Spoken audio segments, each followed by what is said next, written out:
Hi hello மக்களே, இன்றைக்கி நம்ம இந்த வீடியோவில் என்னத்தை பற்றி பார்க்க போகிறோம் அப்படின்ட்டு கேட்டிங்கன்னா, நம்ம வந்து மழை பெய்யறதுக்கு முன்னால், அதாவது நம்ம குளத்துக்குள்ளலாம் தண்ணி வர்றதுக்கு முன்னால் நம்ம செய்ய வேண்டிய ஒரு விஷயம் இருக்குது. அதாவது இப்போ வந்து நம்ம ஏரியாவில் வெள்ளம் வந்துட்டுங்கிறதே உங்களுக்கு தெரியும். இருந்தாலும் இதுக்கு முன்னால் நம்ம வந்து மழை அதெல்லாம் பெய்யறதுக்கு முன்னால் நம்ம என்ன பண்ணணும் அப்படின்ட்டு கேட்டிங்கன்னா, நம்ம கிணத்துக்குள்ளோடி உள்ள தூசிகள் அதுபோக பாசி பிடிச்சிருந்துருக்கும். அந்த பாசி அவ்வளோத்தையும் சுரண்டி நம்ம எடுத்துடணும்.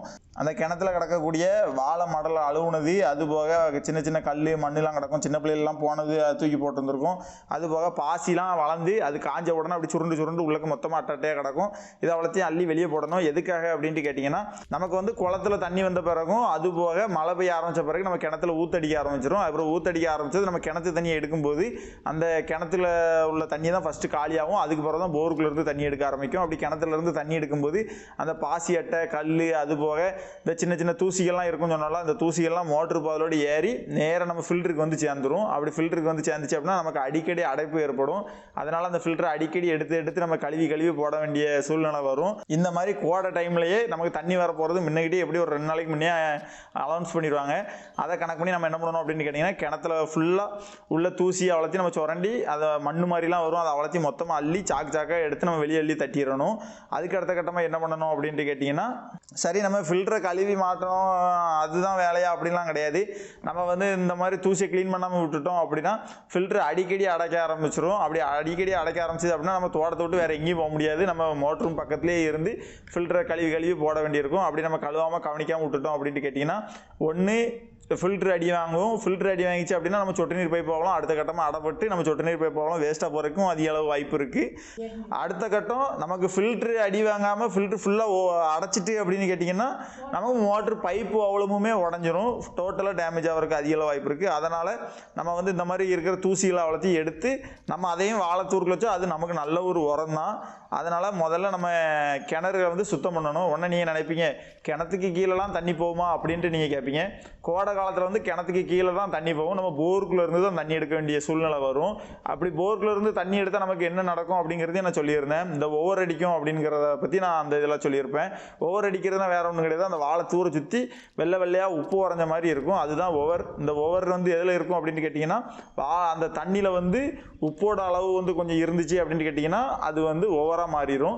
நம்ம விவசாயம் பண்ண ஆரம்பிச்சிட்டோம், வாழைக்கண்ணை போட்டுட்டு நேராக சுச்சாமுக்குனாலே தண்ணி பாயுங்கிற நினப்பில் மட்டும் இருந்துடவே கூடாது எக்காரணம் கொண்டும்.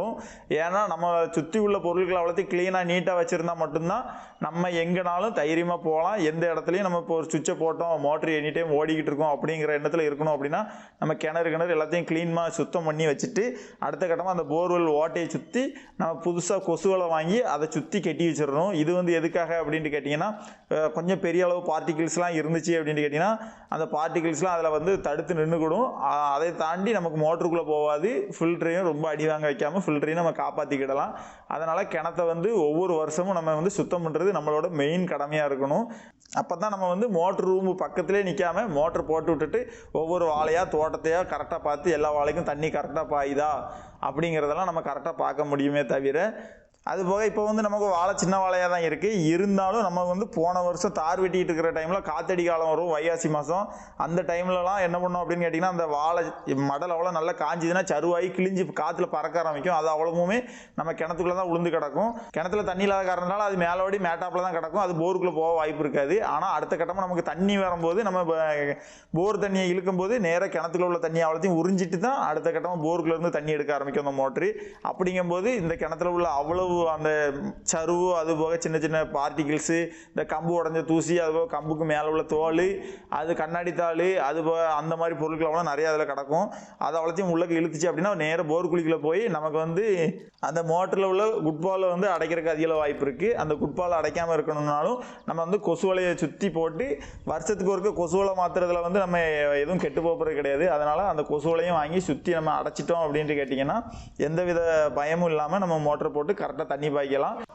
இந்த மாதிரி ஃபுட்பாலை தாண்டி நமக்கு வந்து தூசி உள்ளே போயிட்டு அப்படின்ட்டு கேட்டிங்கன்னா லெதருக்குள்ளேயே சிக்கிக்கிட்டு அப்படின்னா நமக்கு வந்து அதில் தண்ணி நிற்காது. தண்ணி நிற்கலை அப்படின்ட்டு கேட்டிங்கன்னா நமக்கு வந்து ஃபுட்பாலில் ஏர் வாங்கிக்கிட்டே இருக்கும். ஏர் வாங்கிச்சு அப்படின்ட்டு கேட்டிங்கன்னா ஒவ்வொரு தடையும் நம்ம வந்து மோட்டர் விடும்போது நம்ம தண்ணி ஊற்றி ஆன் பண்ண வேண்டியிருக்கும். நம்ம வந்து க்ளீன் பண்ண பிறகு இந்த மாதிரி நமக்கு குளத்துல தண்ணி வர ஆரம்பிச்சிட்டு தண்ணி வந்து எப்படி வந்துட்டு இருக்கு அப்படின்ட்டு பாருங்க. இந்த மாதிரி நமக்கு குளத்துல தண்ணி வந்து அது ஒரு குறிப்பிட்ட மட்டத்தை அச்சீவ் பண்ணும்போது நமக்கு வந்து கிணத்துல ஊத்தடிக்க ஆரம்பிச்சிடும். இப்போ வந்து நம்ம கிணத்துல ஊத்தடிக்க ஆரம்பிச்சிட்டு எந்த அளவு ஊத்தடிச்சு தண்ணி எவ்வளவு கிடக்குன்னு பாருங்க. இது வந்து குளத்துல தண்ணி வந்து மறுநாள் எடுத்த வீடியோ தான். நம்ம போக போக நமக்கு வந்து அந்த தண்ணியோட அளவு கூடும். அதெல்லாம் எப்படிலாம் கூடுது அப்படிங்கிறதையும் நான் காட்டுறேன். இது வந்து வெள்ளத்துக்கு முன்னாலே எடுக்கப்பட்ட வீடியோ தான். நம்ம வெள்ளம் வரும்ல நம்ம நினச்சி கூட பார்க்கல. ஆனால் வெள்ளம் வந்துட்டு இருந்தாலும் இந்த ஃபுட்டேஜை வந்து உங்களுக்கு போட்டு நம்ம வெள்ளம் வந்தாலும் தான் மழை வந்தாலும் தான் அதுக்கு முன்னால் நம்ம செய்ய வேண்டிய வேலைகள்னு நிறைய இருக்குது. அந்த வேலைகளெல்லாம் செஞ்சு முடிச்சுட்டு தான் எல்லாம் செஞ்சுட்டு தான் அது போக வாழைக்கும் தேவையான அளவு உரங்கள்லாம் வச்சுட்டு தான் நம்ம வந்து மழை காலத்தை எதிர்நோக்கி நம்ம நிற்கணும். விவசாயம் பழகு, விவசாயம் என்றும் செழிக்கட்டும். சரி பேட்டரம் பாய், மறக்காமல் நம்ம சேனலை சப்ஸ்கிரைப் பண்ணிட்டு பாருங்க.